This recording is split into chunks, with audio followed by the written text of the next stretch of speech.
네, 안녕하세요. 신선한 아재 감성으로 이야기하는 컨텐츠 리뷰 진 컨텐츠 잡담의 유수연입니다.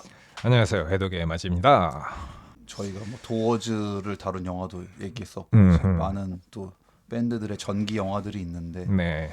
이제 오늘 얘기할 영화는 좀 밴드가 되게 어떤 업적이 있거나 좋아서 나온다기보다는 약간 조금 업적이 있기는 있죠. 뭐 있긴 음악적인 그거는 있긴 있는데 있긴 있는데 오늘 저희가 다룰 이 밴드인 메이햄도 노르웨이 밴드인데 여기에 이제 보컬인 그 데드가 스웨덴 네. 출신이더라고. 그래서 약간 좀 멤버들한테 좀 따를 당하는 따는 아니 뭐 멤버들한테 따라기보다는 여기 이제 유로니머스라는 기타리스트 약간 그 미친놈인데 이놈과 이제 있었던 그런 일화들 뭐 그런 거가 약간 이런 지역적인 것도 좀 영향이 있었던 건가 싶은 뭐 그런 생각도 좀 들더라고요. 그리고 말이 안 통했다고 그러더라고. 일화를 보고 있으면은 애초에 이제 이 메이엠 요 친구들이 이제 구인 광고를 내서 음, 그걸 보고서 데드가 거기에 상응하는 미친 짓으로 뭐 음, 무슨 뭐 쥐 시체를 보냈나 아무튼 뭐 그래가지고 네, 아 이거 미친 미침의 정도를 보니 우리 밴드에 들어올 자격이 있구만 이래가지고 이제 우리나라는 국경이 없지만 유럽은 이제 뭐 다 국경 붙어 있으니까 이제 육로로 갈 수가 있잖아. 그러니까 이제 근데 바로 딴 나라로 넘어갔다는 것도 아는데 야, 참 되게 거침이 없다. 이렇게 보는 것에서. 그러니까 옆 나라인데 이게 옆 나라인데 우리나라 따지면은 그냥 약간 도의 개념이라서 아, 그어져 있기는 한데 원래부터 알고 그 다음에 이제 약간 이제 한 동네인데 약간 좀 뭐 전라도에서 어디 그런 넘어가듯이 느낌이에요? 약간 좀 그런 아, 느낌으로다가 근데 말은 안 통하잖아.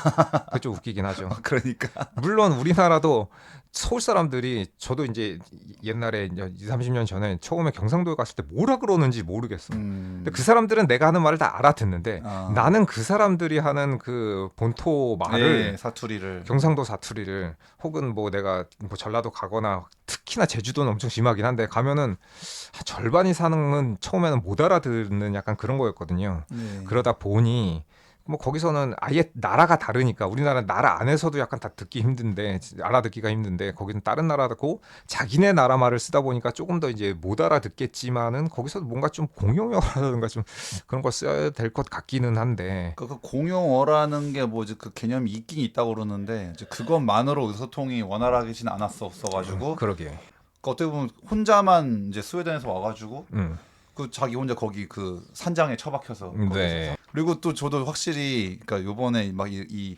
영화와 이제 메이엠에 대해서 이 막 로드 오브 네, 카오스라는 영화인데 많이 이제 찾아보다 보니까 우리는 이제 이렇게 뭐 메이엠을 이제 외국 사람으로서 알고 있지만 음, 어차피 이 청년들도 그냥 뭐 가진 것 없는 인디 밴드 뭐 청년들이었기 그렇죠. 때문에 뭐 얘네가 솔직히 그 메이엠 활동에서 막 무슨 뭐 슈퍼스타가 아니었단 말이야. 그렇죠.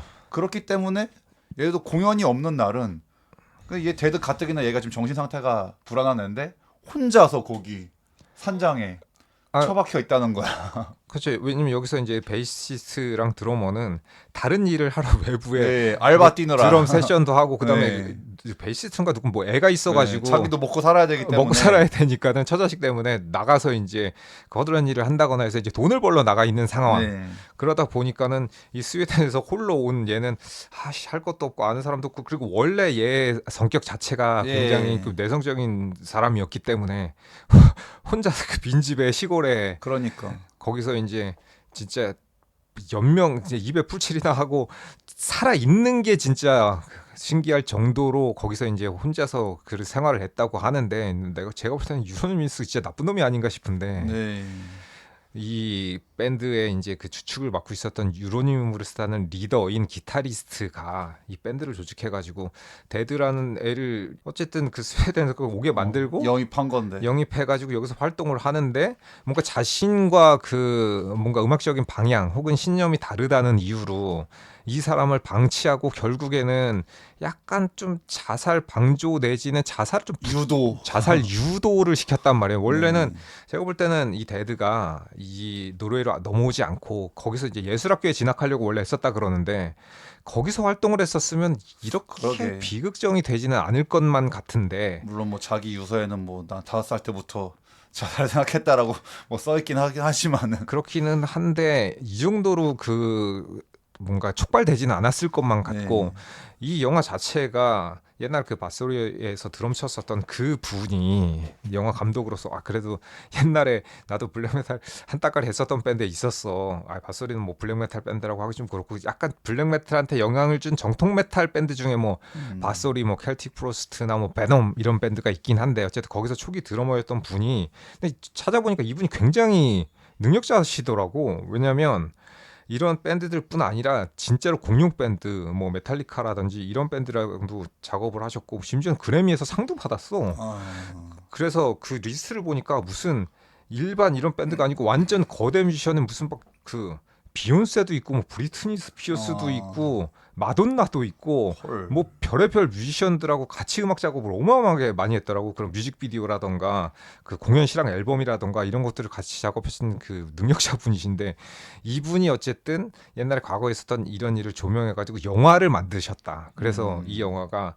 이 블랙메탈에서 가장 엽기적인 사건으로 그 회자되고 있는 그 버줌 카운트와 이 메이엠의 유로니무스의 이런 있었던 이런 에피소드를 다루고 있는데 이거 영화 아마 잘 모르시는 분들이 보면 굉장히 좀 충격적으로 아마 받아들여지실 것 엄청나게 같습니다. 쇼킹하게 느껴지겠지. 이게 이제 그 투팍과 비가 있었던 그런 갱스터, 그러니까는 힙합 갱스터들의 얘기를 블랙메탈 갱스터 버전으로 생각을 하시면 될 것 같은데 거기서는 그냥 총질했으니까 우리가 총 맞고 죽는 거는 보지를 못했으니까는 아 총 맞고 죽었나 보다 이런데 여기서 이제 칼로 난도질을 당해서 이제 죽다 보니까는 뭔가 좀 이 비주얼적으로 그다음 정신적으로 느껴지니까 좀 더 충격적으로 받아들여지긴 합니다. 그리고 이제 이게 어디까지나 이제 다 그 컨셉으로만 하는 거지. 자기 실제 어떤 인생 아니면 실제 생활에서까지 그래도 어떤 선이 있을 텐데 얘네들은 이제 이 컨셉과 그 자기 인생을 구분을 못 해가지고 이제 거기까지 간 좀 느낌이 있어서. 그렇죠. 근데 네. 이게 이것도 이제 조금 더 들어가서 보면은 노르웨이나 스웨덴이나 거기서 이제 약간 옛날에 거기는 그 토속 신앙이 있고 그 토르라든지 어쨌든 네, 북유럽 북구 신화, 네. 북구 신화를 어쨌든 그 기본적으로 베이스로 깔고 저 있는 사람들 민족 입장에서는 특히나 이 사람들이 이교도로서 기독교한테 박해를 많이 받았단 말이에요. 그러다 보니 기본적으로 지금도 우리나라에서 이런 식으로 블랙메탈을 막 하면은 뭔가 국가적으로 좀 안 좋아할 것 같은데 싶은데 그 나라에서는 정서가 기본적으로 약간 반기독교적인 정서가 꽤 크다고 합니다. 그래서 이제 받아들이기가 쉬운 측면이 있는데 뭐냐면은 옛날에 이제 신의 이름으로 거행됐었던 그런 그 잔악한 학살에 이 사람들이 피해자다 보니까는 뭔가 니들이 신이라 그러면서 여태까지 우리한테 한 이런 짓을 봐. 그러면은 난 니들이 그 악마라고 하는 존재를 오히려 우리는 니들이 신이라고 했었던 존재가 여태까지 악마 짓거리 했으니까는 그럼 차라리 우리는 니들이 악마라고 하는 존재를 우리는 숭배할 테다. 약간 반주류 정서, 반기독교 정서, 약간 이런 것들에 기인해 가지고 블랙메탈이 그 사람들한테 많이 이제 좀 뭔가 이런 호응을 얻은 거기 때문에 그런 문화적인 또 역사적인 그런 배경이 좀 있다고 그럽니다. 그래서 사실은 그런 여기서 그 처음에 초기 메이엠의 이제 보컬리스트랑 유로니머스랑 약간 좀 사이가 안 좋아진 것도 데드는 우리가 그러니까 반주에 반하는 정서로서 이거 블랙메탈을 하는 거지 그런 거 아닌 거다라고 했었는데 유로니머스는 아예 이런 걸로 우리는 뭐 헬센젤스나 무슨 그 바이커 갱처럼 아예 우리의 신념을 담은 조직을 만들어 가지고 네. 이걸로 무슨 단체를 만들려고 단체를 그랬어. 만들고 권력으로서 우리가 집단을 약간 세력화시켜 가지고 우리의 목소리를 내야 된다는 이런 거라서 근데 그거는 이게 뮤지션이랑은 다른 거잖아. 그거는. 그러니까는 데드랑 그걸로 마찰이 엄청 심했다고 그래서 그렇다고 뭐 데드를 어떻게 할 수는 없으니까 자기 멤버인데 할 수는 없으니까는 아 이 새끼가 뭔가 좀 심적으로 약하고 잘만 몰면은 그냥 어떻게 좀 제거가 가능할 것 같은데 싶으니까는 뭔가 자살 유도 쪽으로 이제 계속 몰고 갔었던 이런 행태들이 밝혀지면서 아 이 새끼 진짜 안 되겠는데 했었던 게 그 멤버들 사이에서도 뭔가 다른 그 베이시스트랑 드러머가 이로니머스 위험한 게 아닌가. 근데 그 당시 땐 자기네들도 이제 먹고 살기 바쁘니까는 그거에 크게 신경을 못 써줬지만은 결국은 그 데드라는 이 심약한 보컬이 자살을 해서 죽게 됩니다. 네. 네. 그래서 이제 음악을 음악으로만 해야 되는데 너무 이거를 무슨 뭐 깽단을 조직하려고는 네. 그런 식으로 해버리니까 나 그래서 그렇죠. 그 일화를 보고서 물론 데드도 이렇게 만만치 않게 미친 사람이긴 한데. 근데 걔는 이제 혼자 미쳐 있던 거고. 네, 적어도 그 약간 서로 그 경론을 벌였다는 그 일화에서 네. 대도 이런 데선 또 정상이네 약간 그래가지고 그러게. 이런 거 보면 또 정상인데. 네. 근데 데드는 이제 막 그 약간 좀 그런 막 까마귀 시체를 막 모아놓고 막 그래서 막 그 썩은 내가 막 진동을 했고 막 뭐 그 죽음의 향기를 네, 뭐 느끼고 싶어서. 느끼고 싶었고 공연 전에도 무슨 뭐 땅에 묻어둔 어, 옷을 의상을 다시 묘지에 묻어뒀다가 다시 그거 아이고 시체 같은 옷이다 하면서 막 되게 좋아하면서 입고 막 되게 그 돼지머리 네. 해서 뭐 공연 물론 뭐 우리나라에서는 그 흔하지만 돼지머리는 그렇지. 우리나라 사람 뭐 그 어. 정도로 충격받진 않죠. 예, 돼지머리 소머리 정도야 뭐. 그래서 막 공연 때도 막 그거 자기가 열심히 모아놓은 까마귀 네. 시체 깔아놓고서 막 썩은 내 진동하는데 막 또 몇몇 또 거기 같이 미친 관객들은 또 그거 돼지머리 뜯어먹다가 또 그거 뭔가 배탈 나고 막 이래서 되게 그래서 야, 어떻게 이럴 수가 있나 싶어 이제 그건데 또 막상 그 데드란 인간도 화장 안 한 얼굴 보면 멀쩡하게 생겼어 근데 네. 그 북유럽에 미소년들이 많기 때문에 그렇죠. 약간 금발에 얼굴 하얗고 네. 그냥 뭐 준수하게 생겼는데. 우리가 그 렘미인 그 꼬마처럼 네, 맞아요, 맞아요. 그래도 그 꼬마가 커서 데드처럼 된 게 아닌가. 좀 데드는 근데 한편으로는 난 좀 약간 불쌍한 감이 좀 있어요. 근데 네, 맞아요. 데드는 왜냐면은 이제 어릴 때부터 계속 막 그 왕따를 심한 뭐 집단 린치와 뭐 왕따를 당해가지고 그래서 이제 그런 그러니까 이미 정신적으로 불안정했는데 이제 어떻게 보면 그런 상태에서 막 어떤 그런 이제 음악에 빠져 들어가지고 원래는 그런 사람들이 이제 좀 센 음악이라던가 이런 걸 들으면서 거기서 좀 해소를 시켜서 이거를 좀 자기 발전의 기회 혹은 뭐 어쨌든 동기부여로 삼으면 굉장히 좋긴 한데 왜냐면 저도 옛날에 굉장히 힘들거나 그럴 때 아 이대로 하면 내가 이제 사람 하나 아작낼 것 같은데라는 생각이 들을 때 진짜로 사람을 패고 싶을 때 저는 뭐 어쨌든 뭐 판테라나 이런 거 센 거 듣고 진짜 죽이고 싶다 그러면 진짜 블랙메탈 듣고 데스메탈 막 이런 거 들었단 말이에요. 그러면 좀 해소가 되는 경향이 있어서 어느 정도 약간 좀 완화시켜주는 좀 그런 완충제로서의 그 이런 익스트림 메탈이 저한테는 굉장히 도움이 많이 됐는데 뭐 그 데드한테도 그런 면이 있었던 것 같습니다. 있었던 네. 것 같은데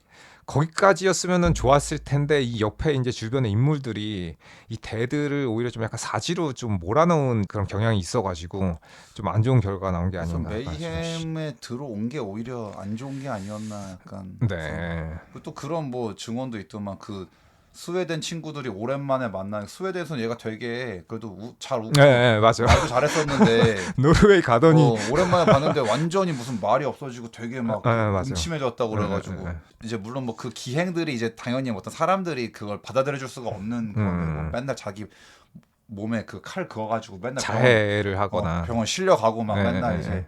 근데 그 뒤치다거리를 항상 주변인들이 또 하다 보니까 그러게 다른 이제 방치한 것도 그렇긴 한데 사실 주변인들도 걔를 감당하기는 좀 쉽지 않았다. 쉽지 않지. 맞아요. 맨 허구한 날 맨날 병원 실려가고 앰뷸런스 그 다른 멤버들 점점 지쳐갔다고 막 나와 있어 그러니까 네. 언제나 항상 자기 습관적으로 자해해가지고 맨날 그러니까는 그런 사람들은 주변에 이제 자신을 사랑해 줄 수 있는 사람들 곁에서 어느 정도 이제 보호가 될 수 있는 바운더리가 내에 있어야지 이렇게 이제 국가를 다른 국가로 옆 나라로 그러니까 옮겨가지고 외국에 와가지고 왜냐면 정상적인 사람도 혼자 외국에 가면 굉장히 좀 버티기가 힘든데 이렇게 이게 정서가 불안한 애가 심약한 사람이 외국에 홀로 뚝 떨어져가지고 그 산속 안에 처박혀가지고 이러고 있으니 얼마나 살기가 힘들었을 것인가. 네.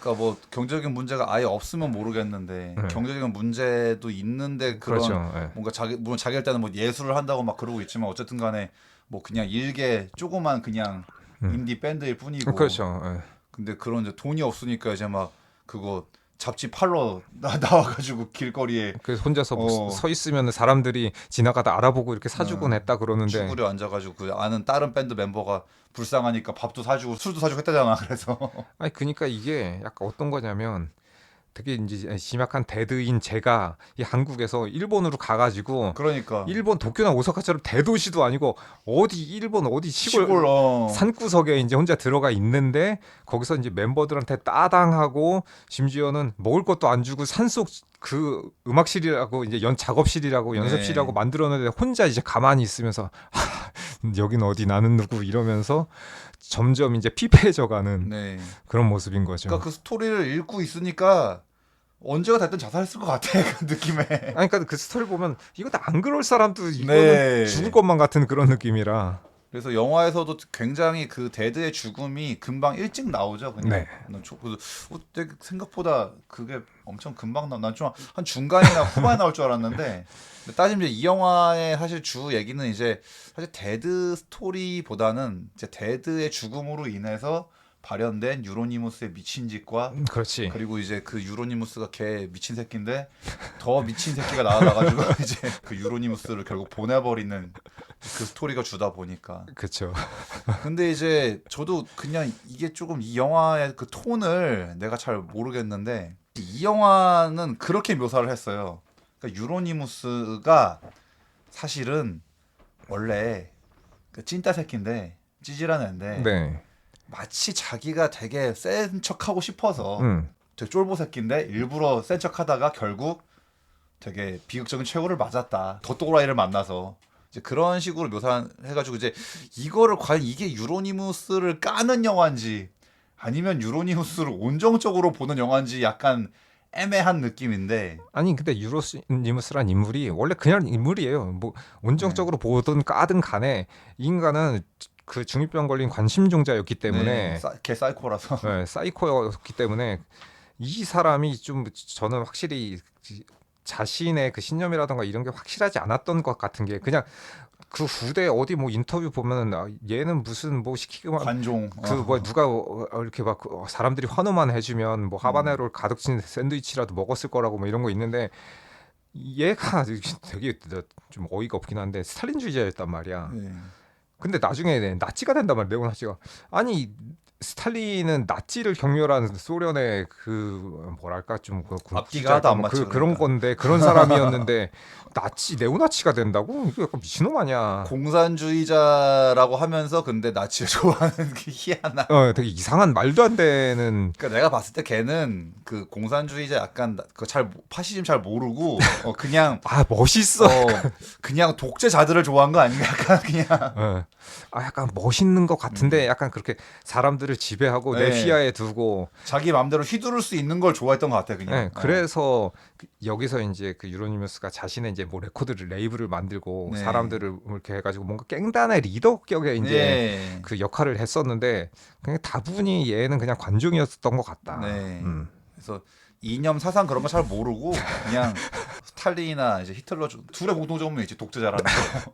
그러니까 나도 내 밴드에서 독재를 해야겠다 이래가지고 그래서 그냥 합주할 때마다 그냥 아주 지가 그냥 완전히 독재로 군림해서 네. 엄청나게 멤버들한테 지랄했다고. 근데 데드가 죽게 된 것도 결국 유로니무스가 선물로 준 그 장총 엽총이 있었는데 네. 그걸로 근데 그거를 준 것 자체가 멤버들을 의심하는 게 이게 자타를 유도시키려고 일부러 총을 준 게 아닌가라고 네. 이제 얘기를 하고 결국은 어쨌든 그 총 때문에 죽게 됐으니까 네. 그래서 데드가 그 피폐해진 정신 상태에서 결국은 이제 안 좋은 선택을 하게 되는데 그리고 나서 준 걸 제일 먼저 발견한 게 유로니무스란 말이야. 네. 근데 유로니무스가 거기서 발견했으면 뭐 경찰이든 어디든 신고를 해가지고 이 시신을 수습해야 되는데 이 새끼가 신나가지고 제일 먼저 한 행동이 즉석 카메라를 사와서 사진기를 사러 갔다는 게 대대 시신을 진짜. 신나가지고 찍었죠 그냥. 네. 그리고 마치 무슨 그 동료들한테 전화하는 것도 막 그게 슬퍼서 전화하는 게 아니라 막 금메달 딴 거 같은 뭐 그런 식으로 네. 얘기를 해가지고. 그래서 데드가 죽고 거기서 뼈 조각을 주워서 목걸이를 만들어서 네. 차고 다니고 일부는 사람들한테 뭐 만들어서 줬다 그러는데 너무 소름 끼치는 그거죠. 진짜 미치광이가 아닌가. 네. 그러니까 데드는 정신이 피폐해진 상태에서 이제 본인의 이제 인생을 본인이 끝장내는 선택을 한 것일 뿐인데 네. 유로니무스는 그 죽음을 홍보에 사용하고 그러니까. 사람들한테 그걸 아무렇지도 않게 밴드가 유명해지는 거를 그러니까 어떻게 보면은 노이즈 마케팅 하려고 그런 거죠. 그쵸 어그로 끌고 심지어는 그 데드의 부모님들이 그 사진 내리고 그다음에 이 미친놈이 그 죽은 사진을 심지어는 메이엠의 그 자켓으로 썼단 말이에요. 앨범 커버로 썼단 말이지. 그러니까는 이게 얼마나 좀 아예 양심이 없는 놈이 아닌가 약간 이거 좀 웃기는 게 금수저잖아요. 네. 아빠가 잘 살고 변호사인가 뭐 그런. 예. 그래서 아빠한테 지원받은 돈으로 레코드사도 열고 자기 나름대로 이제 사업을 벌였는데 심지어는 아빠는 얘가 잡혀가기 전까지 이런 일을 했는지도 몰라. 몰랐다는 게 참 진짜 그것도 난 좀 희한하더라고. 아니 저렇게 사회 그 고위층인 아버지란 사람이 저걸 그러니까 나는 근데 조금 의아한 게 그러니까 결국 그거를 몰랐다는 것도 난 솔직히 근데 너무 그거는 자녀에 너무 관심이 없는 거 아닌가? 그렇죠. 예. 그래서 그냥 돈만 줄 뿐이지. 그렇죠. 관심이 없고 돈 많은 금수저집이 집 아들이 사상적으로 인간적으로 완전히 엇나갔을 때 네. 부모는 어떻게 살아있는지 모르겠고 관심도 안 가지고 그러니까. 그냥 알아서 네 살 거 살고 뭐 돈 필요한 돈 보내주고 약간 이 정도인 상태에서 자식을 놔버리니까는 그 놔버린 자식이 잘못된 방향으로 나갔을 때는 진짜 끝간데 없이 그 추락할 수 있다. 아니 그런 인간 말종 새끼였는데 그거를 자기 돈으로 그걸 지원해주고 있었다는 게 물론 이제 근데 그때 뭐 또 부모들 스토리 보면은 근데 부모 다 정신 제대로 박혀 있어가지고 다 이제 뭐 그 유족들한테 자기들이 막 기꺼이 막 다 협조해주고 막 사과하고 막 그리고 심지어는 나중에 경찰에 신고한 것도 부모가 직접 신고를 했기 때문에 그 데드의 뭐 유족들 그 법적 문제도 다 네. 나서가지고 해결해주고 하긴 해도 그러니까 제대로 된 사람이긴 한데 근데 이제 너무 자녀를 너무 좀 그 방치를 한 것도 있고 제가 볼 때는 방치를 안 했어도 이 정도의 미친놈은 원래 약간 본투비 미친놈인 것 같다. 약간 케빈에 유로니무스. 대하여처럼 약간 좀 그런 느낌. 근데 부모의 행적을 보면은 어떻게 이런 부모 밑에서 이런 새끼가 낳지 약간 좀 그런 생각이 들긴 하거든 되게. 그래서 이제 뭐 데드야 그냥 자기 혼자 어떻게 보면은 좀 정신병자처럼 그냥 환자처럼 그렇죠. 불쌍하게 약간 에휴 좀 딱하네 약간 그건 있는데 이제 그거를 뭐 약간 상업적으로 이용하려고 그 동료의 죽음을 그래서 그거를 슬퍼하지는 못할 망정 그걸 상업적으로 홍보 수단으로 이용해서 신나서 그리고 여기서 이제 베이스랑 드러머가 학을 띄고 이 새끼 미친놈이다라고 이제 밴드를 탈퇴하게 되죠. 그것도 그냥 쓰러져 있고 일반적으로 죽은 게 아니고 그 완전히 뭐 머리가 터져가지고 뇌수가 흘러나오는 사진이었단 말이죠. 그로데스크한 왜냐면 저 옛날에 그거를 친구들하고 찾아보고 그 자켓을 봤을 때 이거 다 특수효과로 한 거지. 왜냐면 저희는 옛날에 공포영화 이런 거 많이 봤으니까 그런 장면이 사실 익숙하기 때문에 뭐 그렇게 충격을 받지는 않았는데 이거 다 만든 거지. 이거 다 뭘 이렇게 하면 다 비슷하게 나와. 그런데 알고 보니까 진짜로 죽은 거라서 그러니까 개 쇼킹하다. 소름이지. 네. 그래서 어쨌든 이제 그렇게 인간 말종인 놈이 어떻게 또 그렇게 무슨 이제 레이블을 약간 만들었지. 레코드 겸 레이블. 그렇죠. 레코드 가게 겸 거기서 이제 관심 있고 자기 밑에 있었던 그런 뭐 자신을 추종하는 무리들이 하는 음악을 좀 서포트해 주기도 하고 레이블 사장 겸 레코드 가게 사장 겸. 그러니까 일단 뭔가 폼을 좀 잡고 싶고 약간 좀 자기가 좀 이제 장이 되고 싶어. 좀 짱이 되고 싶어. 그래서 그 세력의 리더가 됐죠 실제로. 그래서 그 영화를 보면은 이제 나중에 유로니무스를 죽이는 그 바르그란 애가 원래는 걔 이름도 바르그가 아닌데 난 이제부터 바르그다 이러면서 이제 중이병 걸려가지고 그래서 그 버줌의 카운트라는 인물인데 이 사람도 한따까리하죠. 그래서 영화를 보면 처음에는 얘도 굉장히 약간 쭈뼛쭈뼛 좀 찌질하고 약간 뭐 그런 놈이었는데 이제 오히려 그러니까 이게 약간 잘못된 만남처럼 유로니무스로 인해서 또 따지면 얘도 이게 괜히 유로니무스랑 뭔가 안 어울렸으면은 좀 안 그랬을 것만 같은데 영화의 묘사만 봐선 그렇습니다. 영화의 묘사를 봤을 때는 얘도 되게 심약하고 그런 애였는데 이제 유로니무스가 또 뭐 개집애 같이 뭐 좀 하면 그게 부추겼단 말이에요. 이렇게 부추기기도 하고 유로니무스가 실제로 약간 계급화 시켜가지고 자신의 그 밑에 이제 그 세력들을 조직을 다룰 때 그래서 뭔가 뭐 범죄 행위를 많이 하고 오면 좀 더 뭐 높여주고 막 이런 걸 하다 보니까는 이 카운트 바르그라는 이 인간이 뭔가 행동대장 역할을 하면서 이 한따까리하는 이 오른팔로서의 역할을 했다. 유로니무스의 오른팔이 되어가며 그리고 이게 영화를 보고 있으면 그거 누가 더 미친 짓 잘하나. 그렇죠. 이제 약간 치킨 게임처럼 누가 더 패륜적인 짓을 하는지 이제 경쟁을 서로 붙인단 말이야 서로.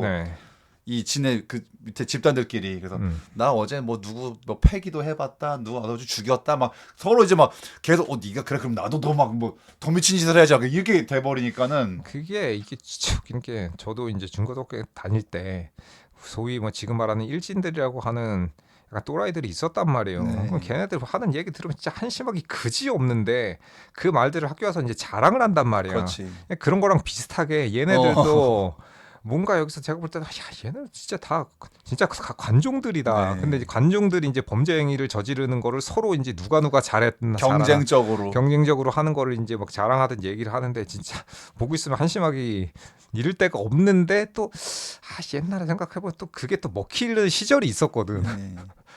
이제 문제는 뭐 그것도 이제 선이란 게 있는데 그쵸. 얘들은 뭐 너무 쉽게 넘어버려가지고 아니 그냥 그 컨셉 잡고 음악만 해야 되는데 이걸 무슨 음악이 주가 아니라 이게 뭐 범죄가 주가 돼가지고 이제 뭐 얘네들은 그런 거죠. 그래서 뒤로 가면 갈수록 근데 정작 또 보면은 그러니까 이 영화에서의 묘사는 유로니무스는 뭔가 내심 걔들이 미친 짓을 할 때마다 근데 내가 이렇게까지 하면 안 돼. 이건 아니었는데 이 정도까지는 아닌 것 같은데 이러면서 너무 점점 통제가 안 되는 것 같은 약간 그런 느낌이란 말이야. 그렇죠. 통제가 안 되기 시작했지. 네. 왜냐면 사실은 처음에 좀 약간 센 척을 하다 보니 그렇게 말을 했는데 허풍을 떤 건데 약간 약간 허세를 부렸는데 밑에 애들이 스스로 알아서 기면서 그렇게 가만히 있어봐 이게 너무 현실이 되어 가는 걸 그러니까 약간 이거는 안 하겠지 하고 그냥 막 질렀는데 밑에서 알아서 막 그런 짓을 해가니까 사람 죽이고 오고 막 가만히 있어봐 이거는 약간 이게 아닌 것 같은데 하면서 약간 좀 뭔가 자신이 의도한 거랑 다른 방향으로 나가는 게 아닌가라는 생각이 그러니까. 좀 들더라고요. 하지만 이제 그 걷잡을 수 없이 음. 이제 사고의 스케일이 커져가지고 그리고 이제 얘네가 주로 한 게 이제 그 이제 교회를 이제 불태우고 댕기는데 근데 이제 그 교회도 문제가 이제 한마디로 따지면 이제 우리나라에서 막 옛날에 그 숭례문 뭐 문화재를 네, 네. 방어를 했었잖아요. 그러니까 문화재인 막 교회를 이제 불태우고 막 이러니까는 그 교회 불태운다고 뭐 지들한테 뭐 좋을 게 뭐가 있나 생각 들긴 하는데. 그러니까 얘네가 아예 그 사상적으로 이제 경도가 돼 있기 때문에 네, 블랙메탈. 그러니까 그 우리나라 이제 극우에 이제 완전히 빠져 있는 극우를 신봉하는 그런 무리들이 법원에 들어가서 창 깨고 네, 그런 거는 마찬가지. 같은 아마 맥락이지. 거기서 네. 이제 사람들 죽이라 그랬으면 분명히 죽였을 것 같은데 그런 것처럼 어느 특정 거의 그 사상에 심취하다 보면은 그게 뭐 특별히 뭐 돈이 되든 안 되든 간에 그것을 위해 나는 목숨을 바칠 준비가 돼 있는 것처럼 왜냐면 사실 모든 깡패 중에 제일 무서운 게 종교 깡패라 그러는데 왜냐면 일반적인 깡패는 뭐 돈이나 자신의 이익을 위해서 이제 범죄를 저지르고 그 대가를 받는 건데 이 종교 깡패들은 그런 것도 없어. 나는 맹목적이지. 무슨 뭐 하나님을 위해서 뭐 네. 나의 목숨을 바친다는 식으로 맹목적으로 그런 그 특정한 일을 벌이기 때문에 죽음도 불사하는 무서운 사람들이라서 그렇죠. 얘네 이제 그 심리 상태가 그런 거랑 비슷한 네. 거죠. 네. 뭔가 블랙메탈이란 종교에 네. 빠져가지고 그치. 이제 그냥 자기들만의 뭔가 이상한 신념으로 네. 그래서 모든 노르웨이의 모든 교회를 다 불태워야 된다 뭐 약간 뭐 그런 식으로. 그리고 그 사람들이 약간 좀 오해하는 것 중에 그럼 노르웨이에 있었던 모든 블랙메탈 밴드가 그러냐 그렇진 않아요. 아야 얘네들만 그래. 특정 몇몇 밴드만 그렇고 그 아닌 밴드들은 그 초기에 그 임모탈이라는 그 임모탈. 유명한 밴드가 있는데 그 밴드의 이제 리더로 있었던 아바스라는 분이 계신데 그분 정말 재밌는 분입니다. 그래서 이거는 그냥 음악으로 이거 기믹으로 하는 거지 컨셉이지. 누구 저거냐라고 이제 그분 굉장히 이제 약간 말씀하시는 거나 이렇게 하는 거 보면은 콥스 페인팅하고 혀를 남들려면 하는데 이게 굉장히 좀 약간 코믹한 캐릭터라 사람들이 그분을 좋게 생각하면은 약간 대중적으로 블랙메탈 알리는 약간 그리고 음악을 잘하시니까는 굉장히 이제 좋은 아저씨라고 생각을 하는 반면 또 한면으로는 블랙메탈의 이 카리스마를 좀 떨어뜨리는 게 아닌가 하고 약간 좀 비웃음거리가 가끔 되기도 하는데 그분도 그렇고 그다음에 아까 말씀드린 그 엠페러의 엠페러. 그 리더였었던 아마 그 사람이 나머지 멤버들은 감옥에 갔단 말이에요. 그래가지고 감옥 다니면서 막 음악 만들고 막 그래서 그 사람도 그런 얘기를 했단 말이야. 이거 그냥 우리는 음악으로 하는 건데 이거를 뭐 진짜 막 이렇게 범죄 근데 이거 좀 아닌 것 같은데라고 생각을 네. 했었다라고 하는데 전부 다 그런 게 아니고 일부 특수한 약간 진짜 정신이 이제 많이 온전치 않은 이 사람들이 범죄 행위를 저질렀었다. 또라이들이라서. 그렇지. 그래서 저도 이제 그때 그냥 이제 그런 장르에 이제 이름이 있는 그렇게 뮤지션들 앨범들을 듣다가 메이엠에서 실제 뭐 이런 쇼킹한 범죄가 이렇게 쫘라락 나와 있어가지고 씨 뭐야 이 미친 새끼들이었잖아 이래가지고 이제 그건데 그래서 이제 영화도 보고 있으면은 이제 처음에는 그 바르그가 뭔가 자기 꼬붕이었고 되게 뭔가 자기 졸졸 쫓아다니는 어떻게 보면 아 유로니무스 형 뭐 좀 저도 형처럼 되고 싶은데 어떻게 해야 될까요? 막 이런 거였는데 이제 넘어서는 또라이가 됐단 말이에요. 얘가 이제 점점 그러니까는 약간 그 또라이가 아니 그러니까는 원래 미친놈이 또라이를 만났을 때 왜냐면 제가 아는 그 후배 중에 원래부터 약간 조폭의 로망을 갖고 있었던 친구가 하나 있거든요. 근데 걔가 제 친구 중에 약간 조폭은 아니고 양아치랑 조폭의 한 중간 정도 되는 애가 있었는데 걔가 하고 다니는 행동이 너무 멋있는 거예요. 얘가 볼 때는. 그러니까는 얘가 원래도 약간 그런 성향이 있었는데 그게 이제 제 친구를 만나면서 발현됐어. 폭발한 거야. 발현됐어. 그리고 제 친구는 한 20대 초반 때도 뭐 그런 거를 좀 생활을 하다가 그냥 회사 들어가 가지고 그냥 평범하게 살았어요. 근데 그 오히려, 후배인 이 동생 얘가 아예 진짜 조폭이 돼가지고 헐. 그런 짓을 하다가 결국은 20대 초반에 굉장히 어린 나이에 칼 맞고 죽었는데 그런 경우가 저는 이걸 보는데 딱 그게 생각나더라고. 그러니까 네. 딱 똑같잖아. 바르그 네. 처음에는 이제 막 졸졸 쫓아 나중에는 뭐, 왜 쪼르셨습니까? 막 이런 애가 이제 그러니 근데 또 아까 유로니무스는 또 꼬붕이었던 부하였던 애가 또 그런 건 또 못 참아. 그렇지. 그러니까 지도 약간 겁나는데 약간 아이씨 여기까지 온 이상 일단 같이 해야 된다 안 하면 나 그치, 얘한테 그치. 체면 구겨 약간 네. 쪽팔려 이래가지고 그러니까 이게 너무 유치한 심리로 너무 걷잡을 수 없이 이게 큰 사고를 쳐버리니까 그래서 얘네가 나이가 그래도 한 20대 초반 정도 되는데 네. 여전히 중위 수준에 머물러 있다. 네. 그래가지고 이게 보면 난 또 근데 좀 이 사건을 내가 보면서 내가 의문이었던 게 노르웨이의 경찰들이 너무 일을 못하는 거 아닌가 대체. 아니 얘네가 뭐 살인 방화를 그렇게 계속 연달아 하는데 왜 못 잡는 거야 얘네를 근데. 나 그래서 심지어 난 그것도 웃겼던 게 바르그가 자폭하잖아요. 그거 그 잡지사 기자 불러가지고 또 지금 폼 잡고 싶은 마음에 관종이라서 또 그래서 자기 방에다가 막 이렇게 다 막 촛불이랑 이거 해놓고서는 막 되게 지가 지 입으로 자백해 버렸잖아. 그 교회를 불태운 건 나다. 그러니까 이렇게 해버렸잖아. 완전히 뭐 바보 그냥. 그래서 그냥 자백을 해가지고 이제 그것 때문에 경찰서를 갔다 왔었는데 불구하고 또 얘가 금방 풀렸단 말이야. 증거 불충분으로. 그러니까는 우리나라도 마찬가지인데 증거가 없으면 내가 아무리 자백을 해도 소용이 없습니다. 아니 나 근데 난 너무 걔네가 너무 그 스케일 큰 사고를 계속 치고 있는데 아니 근데 그 잡지 인터뷰를 하기 전에는 실마리를 전혀 못 잡고 있었다는 거야. 난 그래가지고 이건 난 노르웨이 경찰도 좀 문제가 있는 거 아닌가 생각 들길래 나는. 근데 뭐 90년대 시골에 노르웨이 경찰이 뭐 얼마나 일을 잘하겠어요. 하긴 그렇네 시골이니까. 네.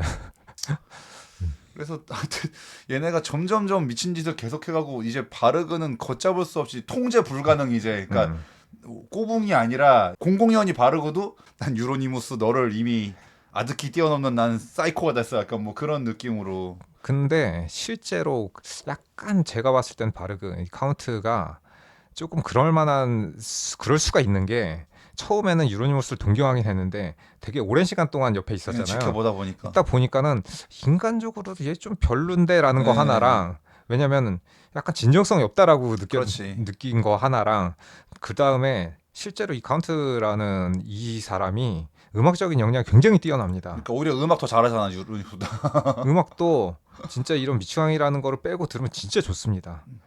그래서 제가 봤을 때는 그 두 개, 그러니까 인간적, 음악적으로도 이 새끼 내 미치네라고 그러니까 해서 나보다 못한 새끼였네. 나중에는 아마 그런 그 깔보는 마음, 아래로 보는 마음이 유로니무스도 아마 눈치챌 정도로 아마 좀 뭐랄까 대가리가 컸달까. 네, 엄청나게 드러냈어 그냥. 네. 난 널 뛰어넘었다 이미. 넌 진정한 블랙메탈이 아니다 이제. 그렇지.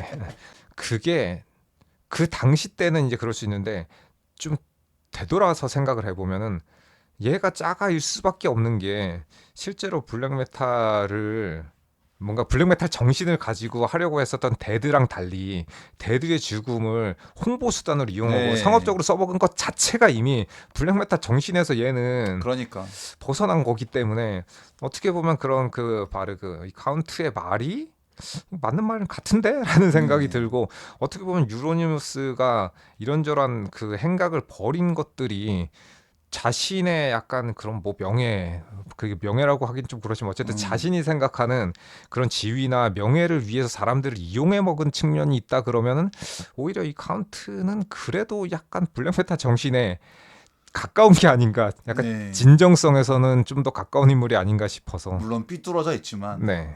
근데 이제 그러니까 그 유로니무스라는 애는 되게 자기 자신에게 뭔가 어떤 좀 그 자존감적인 부분에서 자신이 없으니까 더 그런 네. 외적인 요인을 자꾸 기대고 그렇죠. 남의 그 자원을 뽑아 먹어서 어떻게 하려고 그러니까 뭔가 약간 중위 관종의 열폭? 네 그런 거죠. 네. 그러니까 여기서 영화에서도 그 바르그가 너 왜 내 그 레코드 정산 안 해주고 막 그것도 약간 불만을 가졌고 네. 너 나 실컷 이용만 해먹고 그렇죠. 네 배만 불렸지 약간 뭐 그런 식으로 이제 또 불만을 토로했기 때문에 그러니까 이 영화의 묘사는 시종일관 뭔가 지금 이 쫄보였던 유로니무스는 괜히 그냥 허세만 부렸다가 걷잡을 수 없이 수습이 안 돼. 수습을 못해서 인생을 망쳤다 말아먹었다 뭐 그런 식으로 이제 묘사가 돼 있으니까 그래서 결국에는 마지막에 이제 이 바르그랑 유로니무스가 사이가 틀어질 대로 틀어지고 그 결과로서 이제 결국은 바르그가 유로니무스를 살해합니다. 네. 근데 또 이제 그 중간 과정을 보면은 이 영화가 참 나한테 애매한 느낌인데 그것도 실존 인물인지 그게 실화가 반영되는지 모르겠는데 이제 거기서 그 사진 찍던 여자 있었잖아. 그 항상 얘네랑 어울리던 네. 그 여자애가 있었는데 결국 이제 걔가 유로니무스랑 사귀잖아요. 그 사진 찍어주다가. 근데 갑자기 이제 그 연애를 시작하자마자 그 유로니무스의 도끼는 눈 녹듯이 사라지고 역시 블랙메탈이고 나발이고 역시 이게 뭔가 괜히 약간 이게 애정이 없어서 그랬던 건가 약간 이 생각이 들어가지고 애정 결핍에 기인한 열폭이었다. 그러니까 그런 면도 있죠. 왜냐하면은 이쪽 저쪽에서 사랑을 받지 못하고 부모한테 받지 못한 사람들한테 사랑을 받지 못한 것을 그렇다면 내가 사랑받지 못하면 내가 너희들을 지배해 주마라는 그런 식으로 표출을 식으로 표출을 하고 여기서 이제 범죄 행위를 왜냐하면 범죄 행위를 하고 사람들이 박수 쳐주니까는 그걸 계속하게 된 원동력으로 썼기 그렇지. 때문에 어린아이처럼 신이 나서 네, 그래서 이제 잘못된 그 정신적으로 이제 문제가 있던 사람이죠. 네, 정신 연령도 네, 낮고 근데 그런 사람이 이런 사람들의 이제 지지를 받다 보니까는 끝간데 없이 이제 잘못된 방향으로 중간에 누가 하나 브레이크를 걸어줬으면 좀 나았을 텐데 폭주를 멈출 수가 없는 그래서 폭주를 멈추지 못해서 계속 끝까지 갔고 근데 심지어는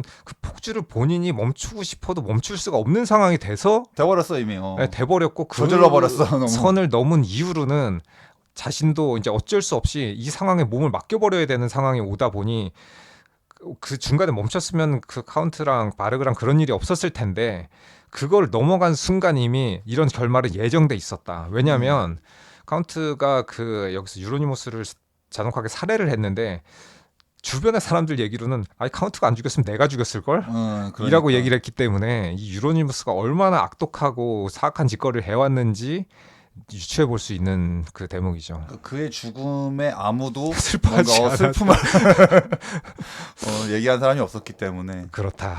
네. 못 살았지 그러니까 되게. 그렇죠. 그래서 근데 이게 카운트가 이제 그 뒤에 최고형을 받아가지고 이제 감옥에 갇히고 감옥에서도 이런저런 작업을 해가지고 이제 들어보면 한 인간은 진짜 천재다라는 생각이 이제 들 수밖에 없는데 뭐 책도 쓰고 음악 그 작업도 해서 앨범도 내고 했는데 그걸 들으면서 좀 그런 거 있잖아요. 그 사람의 그 인간성과 이 예술성이 비례하지 않는다. 그렇지. 그래서 저는 그게 좀 느껴지는 게 그 김기덕 감독의 영화를 보면 그렇죠. 김기덕. 야 이거는 진짜 이거 미친 천재인데 약간 매드 사이언티스트의 느낌이 그러니까, 나면서 야 이런 영화는 진짜 이거 평범한 사람의 머리도 이건 나올 수가 없는 소재고 그렇죠. 그런 영화다. 근데 그 사람이 썼던 그런 그 행태를 보면 이게 좀 인간적으로 편들어줄 수가 없고 네. 근데 작품은 정말 너무나 뛰어나서 진짜 작품만으로 봤을 때 정말 대단하고 작품의 예술성은 인정해줄 수밖에 없는. 네. 그래서 여기서 이제 바르그라고는 이 카운트라는 이 인물도 해온 짓거리들은 진짜로 말도 안 되는 쓰레기 짓을 했는데 야 예술적으로는 정말 이 사람은 진짜 대단한 사람이다라는 이제 생각이 들 수밖에 없는 이게 뭔가 굉장히 양가적인 마음이 들게 그렇죠. 만드는 약간 되게 오묘한 인물이긴 한데 제가 봤을 때는 이 사람들이 저는 데드도 그렇고 유로니모스도 그렇고 이 바르그 이 카운트라는 이 인물도 주변에 조금만 사랑을 줄 수 있고 보살펴 줄 수 있는 어른이라던가 선배라던가 친구들이 있었으면 인간적으로 엇나가지 않게끔. 이 정도까지는 아니었을 것 같은데 왜냐면 세 명 다 제가 봤을 때는 그런 뭔가 예술적인 능력이 좀 예술적인 능력치가 상당히 꽤 있는 인물들로 보여지는데 이런 것들이 이제 약간 상황에 맞물려서 안 좋은 쪽으로 결국은 이런 그러니까. 비극적인 파국을 맞게 되는데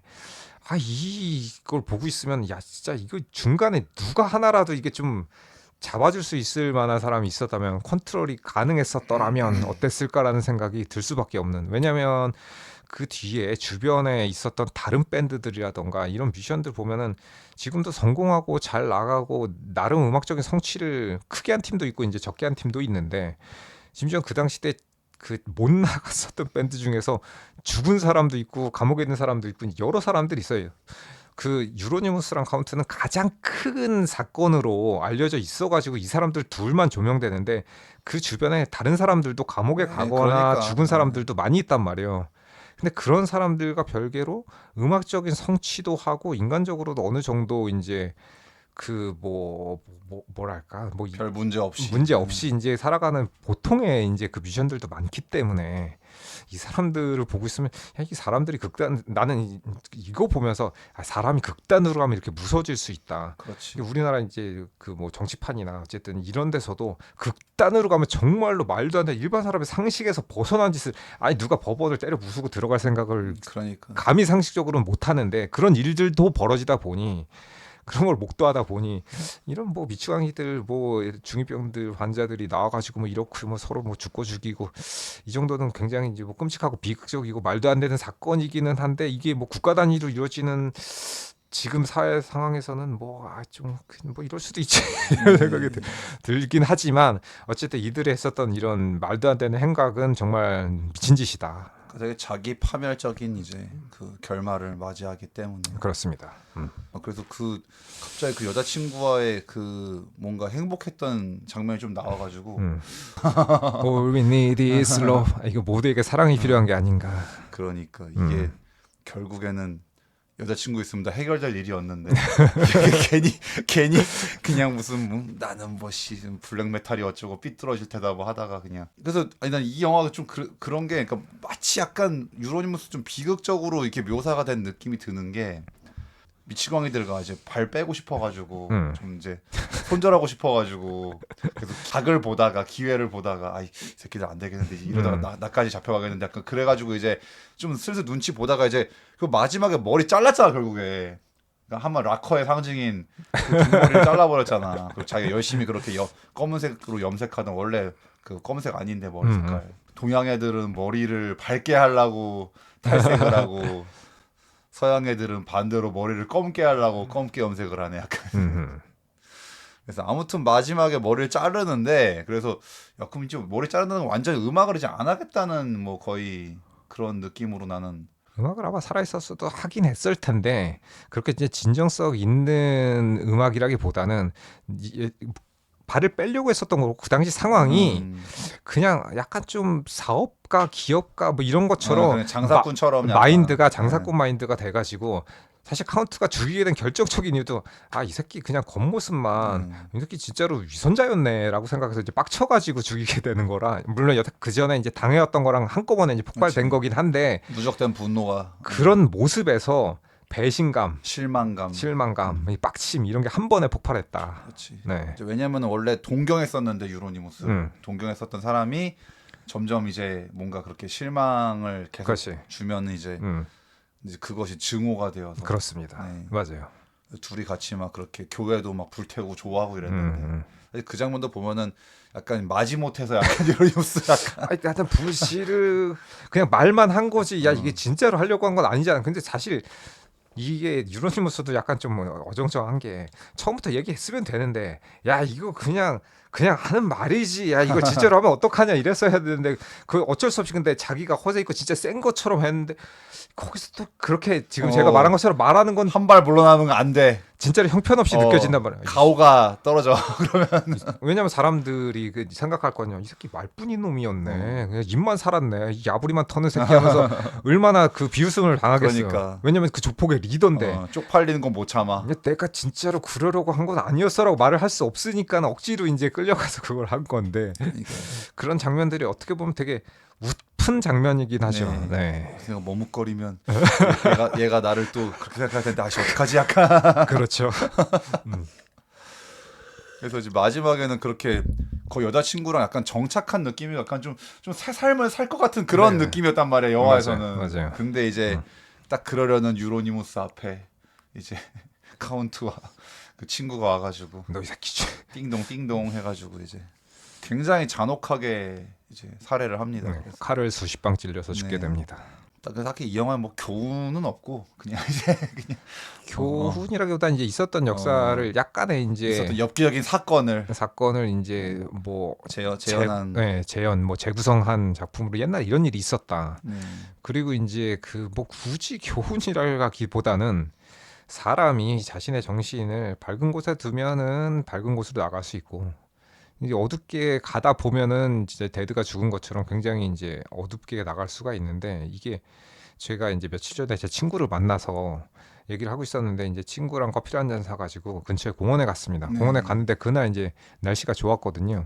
그래가지고 야, 씨, 오늘 날씨가 좋다 하면서 이제 벤치에 앉아가지고 이렇게 아이스 커피를 마시고 있었는데 바람이 살짝 싹 부니까는 처음에는 시원하고 날씨가 되게 좋은 것 같았는데 추워졌어. 그늘에 있으니까 약간 추운 것 같은 거라 그래서 야 이제 그늘은 좀 춥다 저쪽에 햇빛 드는 데 가서 앉아 있자 또 햇빛 드는 데 앉아 있으니까는 한 5분 앉아 있으니까 등이 뜨뜻하면서 또 더운 거라 그러니까 야 이게 같은 날씨인데 내가 그늘에 있냐 혹은 햇빛에 남아있는 그러니까 음달에 있냐 양달에 있느냐에 따라서 이게 느껴지는 게 너무 확연한 거야. 이거 분명히 같은 날씨고 같은 바람이 드는데 내가 그늘 어두운 곳에 있으면은 약간 추운 것 같고 햇빛이 잘 드는 데 있으니까는 따뜻함을 느껴지는 거야. 그러니까는 우리 그때 친구랑 무슨 얘기를 하냐면 야 우리 마음도 이런 게 아니고 왜냐면 제가 아는 형 중에서 옛날에 농구 같이 하고 막 그랬었는데 그 형이 그 사업에 실패하고 부동산 사기를 당하면서 그 혼자서 이제 자살하셨단 말이에요. 그래가지고 이제 그 소식을 듣고 생각한 게 진짜로 사람이 좀 같은 상황도 긍정적으로 그래도 뭔가는 괜찮게 되지 않을까라고 이제 마음을 먹으면은 좋으면 좋게 생각하면 좋게 생각하는 대로 어떻게든 일이 쭉 어떻게든 풀리고 안 좋게 생각하면 어떻게든 또 계속 또 그렇게 되는 게 아닌가? 그래서 같은 날씨에도 아 이게 저 자리는 약간 그늘 있고 이 자리는 밝은데 저기 있냐 여기 있냐에 따라서 이렇게 우리가 체험적으로 몸으로 느껴지는 게 많이 다른 느낌이듯이 같은 상황에서도 내 마음을 그래도 밝은 곳을 보고 어떻게든 좀 좋은 방향으로 가려고 하는 것과 진짜로 나는 끝장났다라고 생각하고 인생을 포기하는 건 좀 다르다라는 생각이 좀 그런 생각이 들면서 친구랑 그런 얘기를 나눴는데 여기서 나오는 이런 주인공들도 뭔가 이 음악적인 그 성취를 통해서 그리고 이제 블랙메탈이라는 것은 굉장히 이제 메시지적으로도 반주류, 비주류를 대표하기도 하고 문학적으로 그리고 철학적으로도 굉장히 좀 그 깊이가 있는 장르다 보니까 왜냐하면 기본적으로 이 대중 음악들이 메이저한 음악을 대부분 상업적으로 이용하는 거가 주류이기 때문에 자신들이 있었던 그런 옛날에 이제 과거에 뭐 비참한 사건들이라던가 그런 역사에 기인한 그런 이런 그 아주 마이너한 그 장르를 이런 상업적인 성공과 상관없이 이제 펼치는 것도 상당한 이제 반항의 상징이기 때문에 일반 그 대중적인 메탈 씬에서도 그러니까 메탈은 하위 장르가 어마어마하게 많은데 그 중에서 가장 컬트적인 장르가 블랙메탈이란 말이에요. 그러면 이 블랙메탈에서도 충분히 이 그 블랙메탈이라는 장르를 사람들한테 굉장히 이제 긍정적으로 알릴 수 있는 그런 음악을 해 나갔으면 훨씬 더 좋았을 텐데 이런 미친 짓 하다가 그러니까 사람들한테 뭔가 이 블랙메탈이 이렇게 무서운 장르고 악명 높은 미치광이들. 장르로 이렇게 인식되게 하는 거는 이게 과연 이게 참 이런 장르를 좋아하는 사람 입장에서는 좀 씁쓸하다. 안타깝죠. 안타깝다.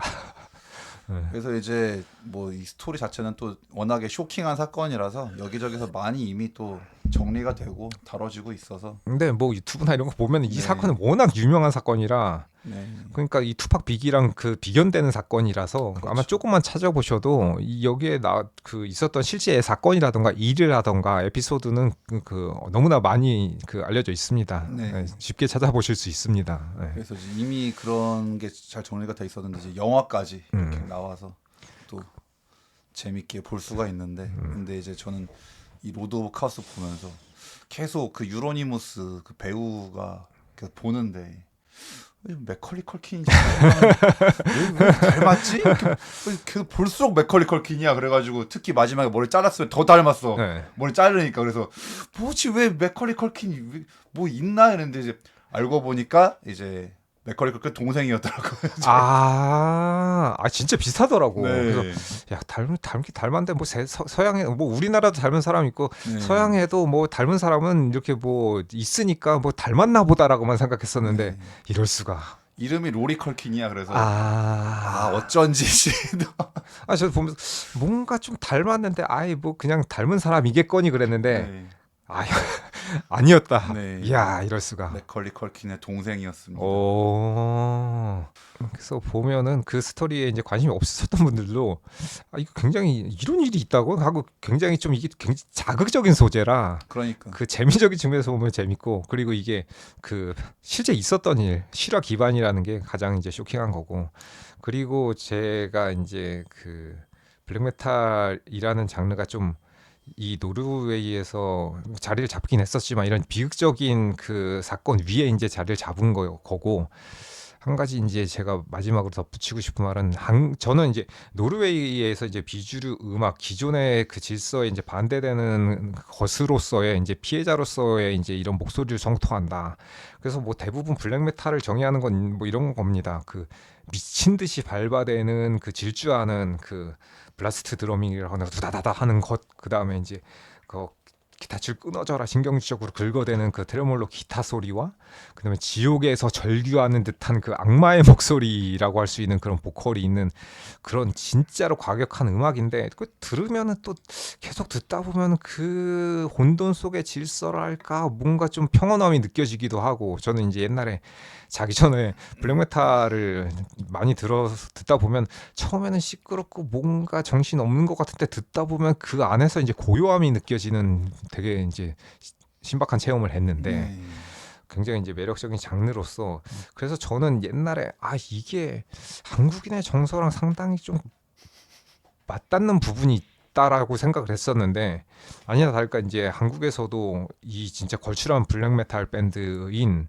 오딘과 이 새드레전드라는 밴드가 있는데 이 밴드가 오딘은 지금도 활동하고 있고 새드레전드는 뭐 하시는지 안 하는지 뭐 잘 모르겠지만은 그분들의 그 1집 오딘 1집은 아주 오딘. 커다란 슬픔의 눈이라는 그 앨범이 있고 새드레전드 1집은 원혼의 복수인가 뭐 그런 그 영어 이름으로 리벤지 오브 고스트인가 뭐 그럴 텐데 그 앨범을 지금 구할 수는 없을 테니까 여러분들이 유튜브나 그런 음원 사이트에 제가 찾아보니까 없더라고요. 그냥 유튜브나 유튜브 뮤직을 통해 가지고 오딘의 1집 그 아주 커다란 슬픔에는 앨범 통으로 올라와 있거든요. 그것과 새드 레전드의 그 1집인 그 원혼의 복수 그 리벤지 오브 더 고스트인가 뭐 그럴 텐데 정확하진 않는데 새드 레전드 치면 그 앨범 나올 거예요.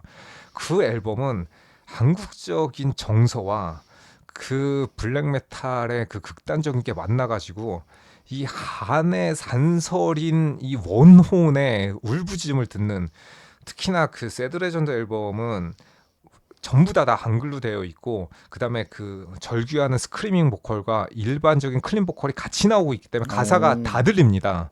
그래서 거기 보면은 우리나라가 옛날에 그 일제 시대 그 만왕 때문에 죽게 됐었던 그런 처절한 원혼의 이제 복수를 담은 그런 가사를 들려주는데 뭐 실제로 그 제목 보면 뭐 마르타라던가 임진왜란이라던가 이런 그 노래들이 있는데 굉장히 잘 만든 제가 볼 때는 그 두 앨범은 한국 역사상 전무후무한 앨범이고 앞으로도 그 정도의 앨범은 안 나올 것 같은데 한번 관심이 있으시다면은 그 오딘의 1집, 새드 레전드 1집은 정말로 앞으로 다시 못 나올 앨범이라서 한번 들어보시는 걸 권하고, 그래서 오늘도 이건 오딘 옷을 입고 오려고 그러다가 오딘. 제가 재작년에 침수되면서 침수. 그 앨범과 옷들을 많이 버렸는데 없더라고 옷이. 그래서 이제 홀리맛이라고 그 익스트림 밴드 옛날에 그 오딘에서 기타를 쳤었고 홀리마시에서 기타를 쳤었던 이희두라는 기타리스트가 있는데 그 친구가 옛날에 있었던 밴드 옷이라서 한번 입고 와 봤는데, 아무튼 그 한국에서도 그런 좋은 밴드가 있었다. 이 아주 커다란 슬픔의 눈,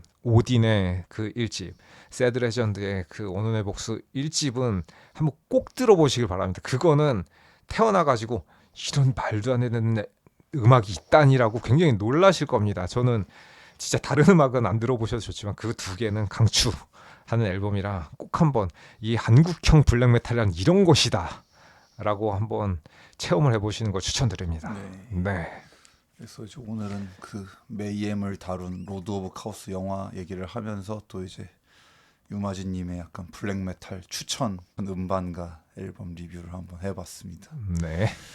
자, 오늘도 들어주셔서 감사드리고요. 저희는 다음에 또 재밌는 잡담으로 찾아뵙도록 하겠습니다. 안녕히 계세요. 네, 들어주셔서 감사합니다. 다음에 뵙겠습니다.